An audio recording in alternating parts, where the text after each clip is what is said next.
अभी बंगला बहुत सी कष्ट है, बहुत मुश्किल है, इसलिए मैं इंग्लिश में बोलेगा, speak in English.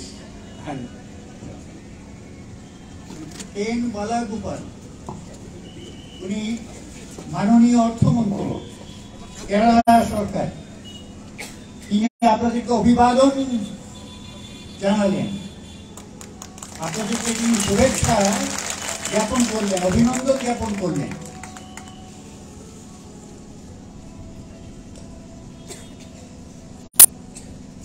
The leaders on the dais, dear friends, I am here coming from बहुत दूर, 4,000 किलोमीटर का आसपास।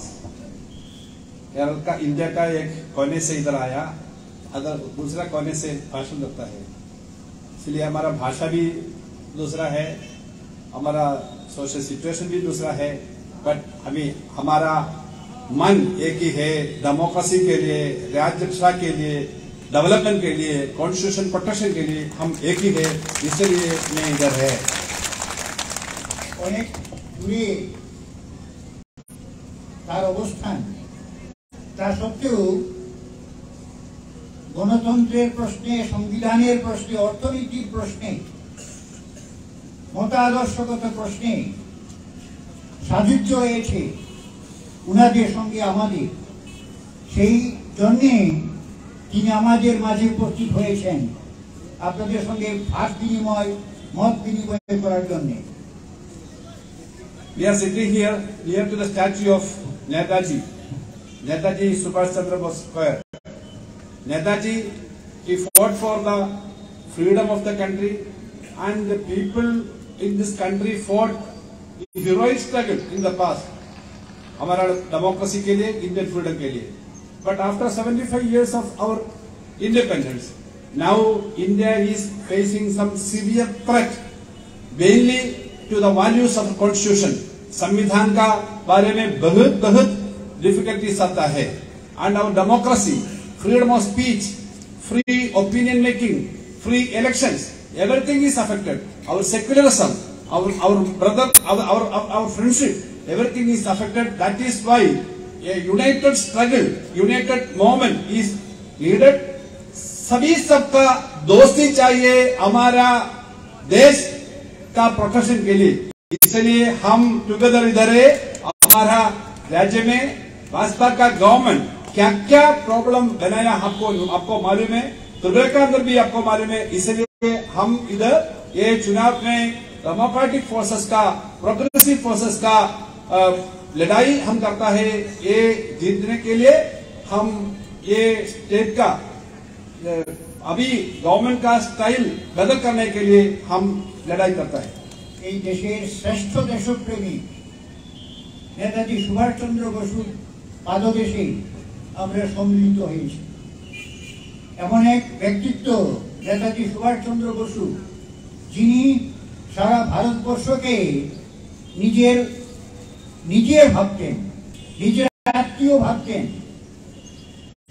৭৫ বছর পর এমন এক পরিস্থিতি ভারতবর্ষে তৈরি হয়েছে, এখানে ভেদ, বৈষম্য, ধর্মের নামে হানাহানি, ধর্মের নামে দাঙ্গা হাঙ্গামা, বিচ্ছিন্নতা এবং সংবিধানের উপর লাগামহীন আক্রমণ, গণতন্ত্রের উপর লাগামহীন আক্রমণ, এগুলো ঘটে চলছে।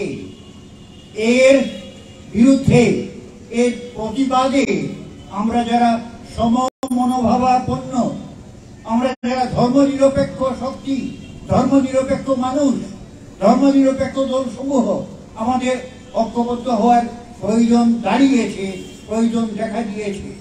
তাই আজকে আমাদের একত্রিত হতে হয়, ঐক্যবদ্ধ হতে হয়।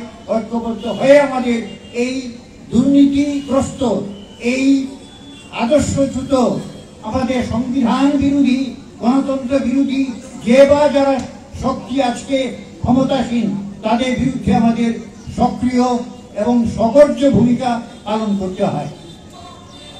Dear friends, the democracy and the constitutional values of our country is to be protected. And you know, actually what is happening, I am not giving much details because many leaders are here to speak. I was in Parliament in Rajya Sabha for 6 years. Then I was elected to the State Assembly and now became the Minister in charge of Finances. So earlier in Parliament discussions were there. Now discussion का मौका नहीं है. And one fine morning, one minister, Home Minister is coming and reading a paper from his pocket and saying that one state is not there in the country. So one state is not in the list of states. And not only this, the parliamentary democracy, the right to speak, even the speeches in the parliament, if some names are coming in recently, the scam and share market issue of Adani and all the companies, these are not allowed to properly deliver in the house. And not only about that, judiciary, our personal rights, citizenship, everything is under question. And not only that, the economic development, employment, education, culture, history, everything is now affected, and in a way they are trying to move forward with their own agenda. That is the major threat, and it is against democracy and rights of every people. অনেক ভয়ঙ্কর পরিস্থিতি বিরাজ করছে এদের রাজত্বে, এদের আমলে। কথা বলা যায় না, সংসদের মধ্যেও কথা বলা যায় না, বিরোধীদেরকে কথা বলতে দেওয়া হয় না, বিরোধীদের উত্থাপিত প্রশ্নের সমুচিত জবাব তারা দেয় না, দেওয়ার চেষ্টা করে না, জোর জবরদস্তি চালিয়ে যাচ্ছে সংসদের ভেতরে পর্যন্ত। এই ধরনের এক অসহনীয় পরিবেশ পরিমণ্ডল সংসদের মধ্যেও তৈরি হয়েছে, যেমন বাইরে তৈরি হয়েছে। এর বিরুদ্ধে আজকে আমাদের সোচ্চার হতে হয়, আমাদের বর্জন করতে হয়। এর পরিবর্তন অত্যন্ত প্রয়োজন, আসল প্রয়োজন। We are just thinking about the promises of BJP when first came into power. पहले बार मोदी जी एंड बीजेपी उसका कैंपेन में क्या क्या बताया? सभी सबका अकाउंट में 15 लाख रुपए आएगा, बताया? उस समय बताया, आप सब अकाउंट तैयार किया, ओ 15 लाख आएगा, 15 लाख आएगा, 15 पैसा नहीं आया. This is a promise, and at last this is 8 years back, 9 years back. At that time they said farmers के लिए खेत कर देगा, आपका दाम का आउटपुट कॉस्ट का 50%, 150%, 50% ज्यादा दे देगा पैसा खेत के लिए. ये नहीं दिया. 10 करोड़ नौकरी बनाएगा, ये बताया? क्या बनाया? सभी सब अच्छा एक स्लोगन दिया. ये स्लोगन कुछ नहीं किया. And practically, employment is came down, finances of the country is came down. Farmers अभी बहुत मुश्किल से काम करता है, उसका बहुत बड़ा लड़ाई था इंडिया का अंदर. ये सब बीजेपी का लास्ट 9 years का रूलिंग में हम सब विटनेस्ड. तो बीजेपी सरकार ক্ষমতাসীন হওয়ার আগে যে প্রতিশ্রুতিগুলো দিয়েছিল, যেমন বেকারদের চাকরি হবে, 2 কোটি বেকারের চাকরি হবে বছরে, 5 বছরে 10 কোটি বেকারের চাকরি হবে, এবং বিদেশে জমানো কালাধন সেগুলো উদ্ধার করে নিয়ে আসা হবে, এবং প্রত্যেকের অ্যাকাউন্টে 15 লক্ষ টাকা ঢুকিয়ে দেওয়া হবে। এই ধরনের যে তাদের প্রতিশ্রুতি ছিল, তারা কিছুই পালন করেনি, কিছুই তারা রক্ষা করেনি। যেমন কৃষকদেরকে তারা ন্যায্য দাম দেবে ফসলের, তারা ওয়াদা দিয়েছিল, সেই ওয়াদাও তারা পূরণ করলো না। তারা অন্যায় করে যাচ্ছে, অবিচার করে যাচ্ছে। এর বিরুদ্ধে আমাদের সগর্জ ভূমিকা পালন করতে হবে আজকে। And why we are saying this? I mean, either those people who are hearing about और मैं भी वोटेड फॉर बीजेपी, कुछ लास्ट चुनाव में बीजेपी के वोट किया, ये लोग भी मैं भी हियरिंग. क्यों हम ऐसा बताया? अभी ये बहुत काम है. उधर एक कंपनी का शेयर 50% नीचे गया. पार्लियामेंट में बहुत बड़ा इश्यू है. इसमें क्या हो जाएगा? शेयर मार्केट में बड़ा आदमी काम करता है, इसलिए उसका पैसा जाएगा. सोचे आप यू थिंक, बट आपका अकाउंट एसबीआई में और पंजाब नेशनल बैंक में और इलाहाबाद बैंक में और दूसरा बैंक में आपका कुछ थोड़ा सेविंग्स है। ये स्टेट बैंक ऑफ इंडिया से ज्यादा लोन ऐसा कंपनी उठाया, ये कंपनी नीचे गया मीन्स आपका डिपॉजिट भी जाएगा। आपका deposit state bank of India और दूसरी बैंक में कितना है, 1 लाख करोड़ 2 लाख करोड़ उसका नीचे जाएगा। इसलिए ऐसा क्या काम है ये करेगा, ये सब हमारा सबका फिनेंशियल स्ट्रेंथ में, हमारा अकाउंट में, हमारा फैमिली का अकाउंट में इफेक्ट करेगा। इसलिए ये वेरी सीरियस इश्यू। एंड दूसरा करप्शन है, हमारा पब्लिक सेक्टर सब खराब किया। एंड हमें बहुत काम के लिए ना ज्यादा जॉब दे देगा ऐसा बताया, 10 करोड़ जॉब लाइक दैट। इधर भी क्या किया, मिलिट्री इंडियन डिफेंस का अंदर भी नौकरी रेगुलर नहीं, अभी आपको मालूम है, ये भी कॉन्ट्रैक्ट है। जवान हमारा देश का प्रोटेक्शन के लिए हमारा military people they were protected in very big way. Now that is also 4-year contract, 5-year contract, सभी सब कॉन्ट्रैक्ट करता है। ये है स्थिति। ये सिर्फ बीजेपी विरुद्ध लोग का इश्यू मत नहीं, बीजेपी का ऑपोजिशन है हम। ये वहां जो ऐसा बिग अंडरस्टैंडिंग है, क्यों बीजेपी ऐसा किया है, एक पॉलिसीज बीजेपी का भी people who voted for BJP, इसका बारे में भी प्रॉब्लम है अभी। इसलिए I want to speak, I want to reiterate that ये डबल इंजन सरकार नहीं, हाफ इंजन सरकार है। हाफ इंजन सरकार डबल इंजन में नहीं करता है, देश का सब खराब करता है। इसलिए हाफ इंजन अभी उसको मौका मिलेगा, हाफ इंजन 0 इंजन आएगा। सो इसलिए we have to decide accordingly. গরিবের জন্য কোনো কাজ হচ্ছে না, তারা যাই করছে ধনীদের জন্য, গরিবদের জন্য, যারা বিত্তশালী বিত্তবান তাদের জন্য। এই দেশের সরকার এই পর্যায়ে এসে দাঁড়িয়েছে, কাজেই আমাদের এদের বিরুদ্ধে দাঁড়ানো ছাড়া আর কোনো গত্যন্তর নেই। So I am not continuing. I am coming from Kerala, so I have to say 5 minutes about Kerala. हम क्या करता है उधर, हमारा केरल में एक गवर्नमेंट है, लेफ्टिनेंट गवर्नमेंट है। उधर हमारा सरकार सर्विस में गवर्नमेंट ने 5,50,000 का आसपास आदमी है, उसका salary revision everything happened just 1 year back and 30% increase भी दिया। एंड रेगुलर एम्प्लॉयमेंट है, अपॉइंटमेंट है। अभी इधर क्या किया, इधर सरकार इस नौकरी में 1,13,853 पोस्ट था, अभी 1,04,000, बहुत ज्यादा कम किया।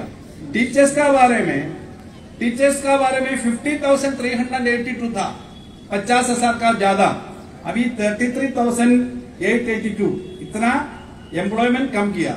लास्ट इलेक्शन में ये BJP leader said that if we come to power 7th pay commission दे देगा। अभी भी 4th पे कमीशन में चलता है, ये भी नहीं दिया, ऐसा है स्थिति। This is about government employment and the social security sector. What we are doing in Kerala, हमारा टोटल फैमिलीज है 85 लाख फैमिलीज, 85 लाख फैमिलीज। इसका अंदर 60 लाख पीपल को हम महीने में 1,600 पेंशन देता है, सोशल सिक्योरिटी पेंशन। 11,000 करोड़ रुपया एक साल का अंदर हम देता है। इतना बड़ा सिस्टम है और इतना बड़ा 11,000 रुपया and many other things. I am completing all these things and it will be better for you. And in the area of farmers, we are giving 28 rupees 20 पैसा per किलो चावल के लिए हम सपोर्ट पैसा देता है। सेंट्रल गवर्नमेंट का पैसा 19 है, only 19। We are giving more than 9 rupees ज्यादा हम देता है। हमारा नॉर्थ बंगाल, नॉर्थ त्रिपुरा का अंदर रबर ज्यादा नहीं, कम है रबर का खेत, रबर का भी बहुत पैसा नीचे गया, इसलिए त्रिपुरा में भी प्रॉब्लम है।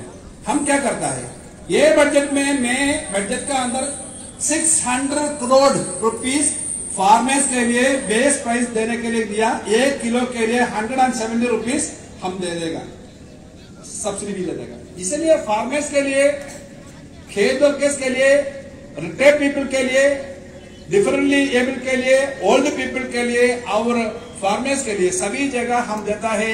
एंड पीएससी में last some years 10 years in Bengal where Trinamool is now ruling, there only 10,000 people is appointed through PSC. Here also PSC appointment नहीं। हम last 6 years 2 लाख पीपल के लिए PSC का अंदर एम्प्लॉयमेंट दिया। इसलिए ये लेफ्ट हैंड, ये democratic government, this is Bhajpa नहीं। ये इसलिए हम बताया ये नया गवर्नमेंट त्रिपुरा में आना चाहिए विथ डिफरेंट पॉलिसीज नेशनली। क्या क्या डेवलपमेंट है। मैं आज ट्रेन में आया, इधर अगरतला से इधर ट्रेन में आया। मैं पहले छात्रों का ऑल इंडिया प्रेसिडेंट था एसएफआई का, नौजवान का ऑल इंडिया प्रेसिडेंट था एसएफआई डीवाईएफआई का। उस समय रेलवे लाइन नहीं था। अभी UPA government at the time we can say that left also supporting that UPA government. उस समय ये रेलवे बनाया, इसलिए 3 घंटे के अंदर में अगरतला से धर्मनगर आया। इसलिए मैं बताया ये डेवलपमेंट क्या लास्ट 5 साल का अंदर क्या डेवलपमेंट है। अब देखो नया एयरपोर्ट में आया, कल नया एयरपोर्ट एरियन गवर्नमेंट का टाइम शुरू किया। सो ये भाजपा गवर्नमेंट ऐसा कुछ नहीं किया। इसलिए मैं बताया ये त्रिपुरा बहुत इंपॉर्टेंट एरिया है, जगह है, हिस्ट्री बहुत है, फ्रीडम फाइटिंग का हिस्ट्री है। इतना बड़ा एक्सपीरियंस में ये त्रिपुरा और पूरा दुनिया ऐसा डेवलप है। ये गवर्नमेंट ये सब खराब करेगा। इसलिए पॉलिटिकली हमको बहुत इंपॉर्टेंट है ये इलेक्शन डेवलपमेंट के लिए और हम सबका फ्रीडम के लिए, डेमोक्रेटिक एक्टिविटी के लिए। इसलिए हम सब एक ही तरह लड़ाई करना चाहिए ये प्रोग्रेसिव गवर्नमेंट आने के लिए। Yes and I am finally concluding and for ये लड़ाई करने के लिए हम there is some adjustment in you know because it's a different situation. Because हमारा कंट्री का फ्रीडम, हमारे कंट्री का डेमोक्रेसी, हमारे कंट्री का कॉन्स्टिट्यूशनल वैल्यूज ये सब प्रोटेक्ट करने के लिए हम ऐसा एक एडजस्टमेंट किया। इसलिए इधर हमारा कैंडिडेट है, कैंडिडेट का मंच में मैं भी सो इधर Sayan Bhattacharya is here. We are requesting all of you to vote on behalf of this mass movement to Jain Bhattacharya. He was here and with this words, once again I am greeting you all on behalf of the people of the state of Kerala. Please, we should work together. Please take steps to change the 5-year evil aspects of the BJP government, and we have to have a very good progressive government in the state. With these words, I am concluding. Lal Salam, comrades and friends.